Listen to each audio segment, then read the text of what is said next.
Place maintenant à notre question de la semaine. 100 jours à peine après son investiture, le nouveau président angolais, João Lourenço, fait le ménage dans les grandes institutions du pays. Des postes stratégiques jusque-là occupés par des proches de son prédécesseur. Après la fille, c'est le fils de José Eduardo dos Santos qui est évincé.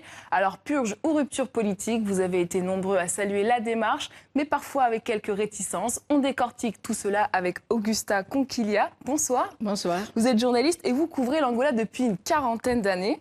Alors on commence avec Junior Starboy du Congo-Brazzaville. Pour lui, le président agit par stratégie politique. Mounir Dalouba Akara au Togo ajoute même que c'est pour gagner la confiance des Angolais. C'est une réalité ? Mais bien sûr, il a senti qu'il y avait une volonté de changement, de redresser un peu la situation économique générale à travers une meilleure gestion. Et par exemple, la mesure de répatriement des capitaux qui est à l'étude actuellement, qui va démarrer bientôt, et qui donne 6 mois de temps pour que cela se fasse, est significative d'une attitude différente. Il devait tenir rapidement sa principale promesse de campagne, à savoir la lutte contre la corruption ? Oui, la lutte contre la corruption qui avait créé quand même des clivages à l'intérieur même du parti au pouvoir.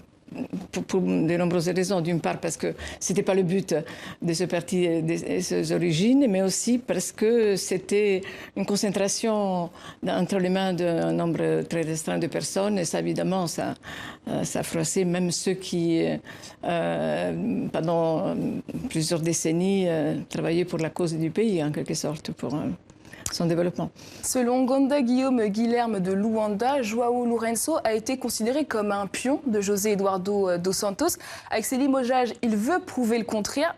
Pourquoi est-il essentiel de se détacher de l'héritage dos Santos ? D'abord, l'héritage était critiqué. L'héritage est complexe parce qu'il y a eu un dernier mandat où il y a eu des dérives sur le plan économique et même sur les côtés autoritaires de la gestion du pouvoir, de la sécurité, disons, interne. Mais João Lourenço ne jette pas tout à la poubelle. J'ai l'histoire de 40 ans, une histoire complexe et de plusieurs guerres, plusieurs situations difficiles qui ont été plus ou moins dépassées. Donc, il s'inscrit surtout sur la nécessité de rétablir l'état de droit, en quelque sorte, là où il a été violé. Et évidemment que il n'était pas seul. Il a bien senti qu'il y avait une volonté populaire des changements, même s'il n'y a pas eu des manifestations massives comme il peut y avoir au Togo, par exemple. Je veux dire, il y avait un sentiment général que les choses n'allaient pas bien, et le parti lui-même l'a soutenu, voire l'armée. Alors Richard Guetta, à Abidjan, en Côte d'Ivoire, se demande si un nouveau président, ça veut dire un nouveau système, car on sait que João Lourenço a été un membre du régime depuis les années 70. Comment être crédible ?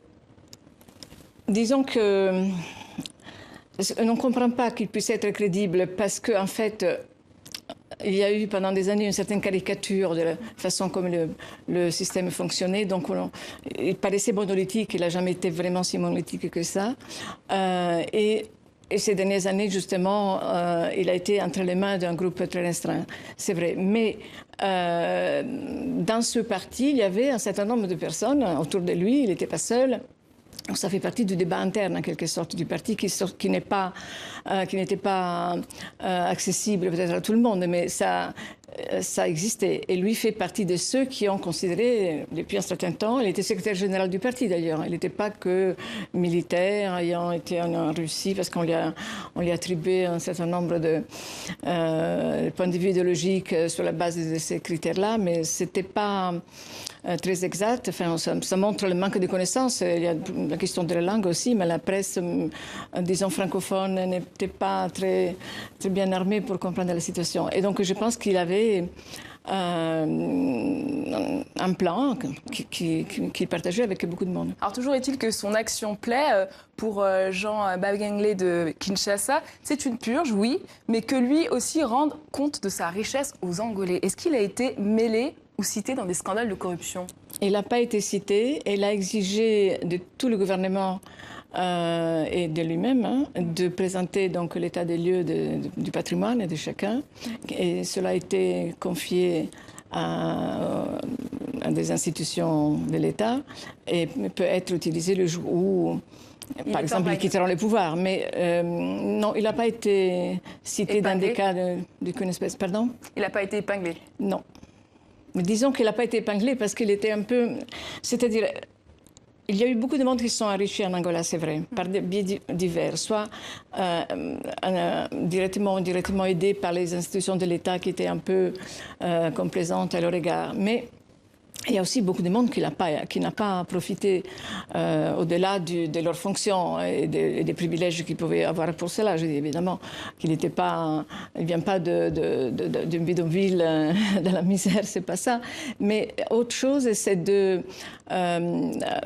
avoir eu les soutiens, par exemple, de Banque nationale pour des opérations financières de grand niveau, parce que en fait, ce qui ressort maintenant dans cette opération de répatriement des capitaux, c'est que depuis 2 décennies, mais surtout pendant la dernière décennie, il y a eu 30 milliards de dollars qui ont été exportés légalement, c'est-à-dire pour des achats d'actions, pour des investissements.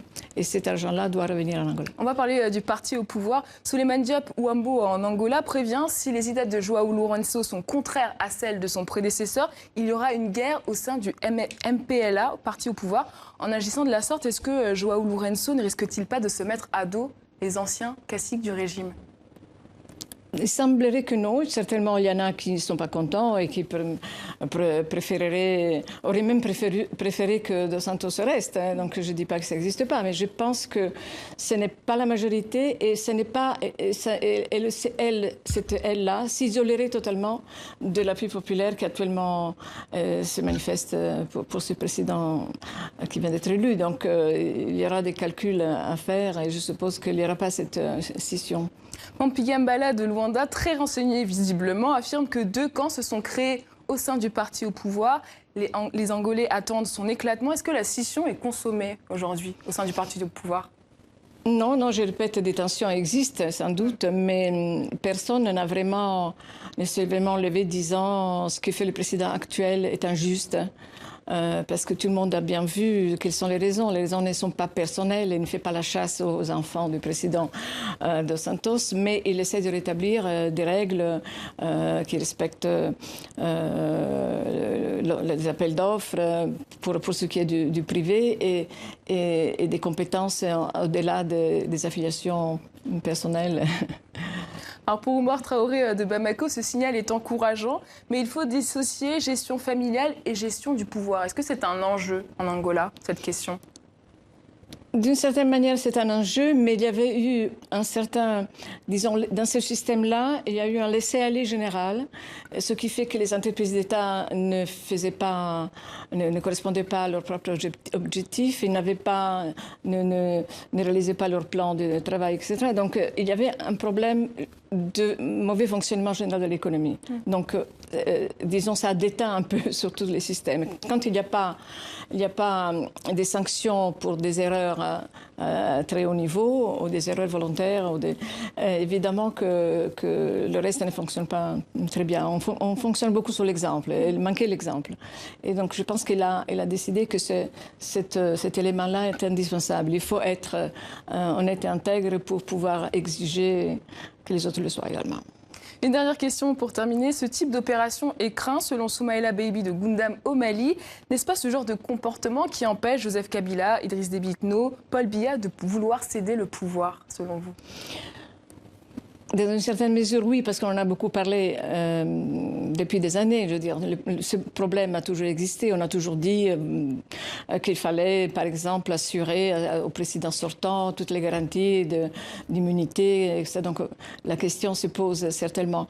Mais c'est difficile de généraliser parce que, justement, on parlait du Togo. Et évidemment qu'au Togo, les choses se passent autrement. Et il y a peut-être disons, une révolte populaire presque qui fait face au pouvoir. Ailleurs, ce sont des éléments différents. C'est le problème des anglophones au Cameroun qui se sentent réprimés ou ségrégationnés. Mais essentiellement, je veux dire, le problème reste celui du respect d'une constitution qu'on a établie soi-même. C'est-à-dire les constitutions ont été faites par les pays avec des parlements. Est-ce qu'on les a respectées? Est-ce qu'on les a violées pour pouvoir satisfaire les intérêts personnels de certains de ces présidents?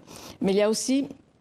Ce cas-là s'est présenté en Angola, évidemment. C'est pour ça que le choix de João Lourenço était un choix peut-être évident pour le parti, pour son parcours, pour son histoire, mais qui n'était pas peut-être l'idéal pour le président Dos Santos, qui avait d'autres projets qui ne se sont pas réalisés pour diverses raisons. Donc la question qui s'est posée donc, aussi en Angola était celle de savoir est-ce qu'il faut un dauphin à toute épreuve. C'est pour ça qu'il y a eu ce retard, parce qu'il aurait peut-être pu partir un mandat auparavant, ce qui était bien pour lui d'ailleurs. Et il y avait effectivement un débat en Angola concernant une expérience antérieure des années 90-2000, quand le président zambien, Chiluba, avait donc choisi son propre successeur dans le plus grand consensus qui soit au sein de son parti. Et puis, avec le temps, il y a eu des accusations de corruption qui ont été relayées par la justice et M. Chiluba a passé quelques années en prison. Donc, ce qu'on appelle en Angola le syndrome Chiluba doit avoir joué. Mais il ne s'agit pas d'emprisonner qui que ce soit pour le moment. Merci beaucoup. Pour le moment. On va suivre en tout cas la suite du mandat de João Lourenço. Merci Augusta Conquilha pour votre analyse.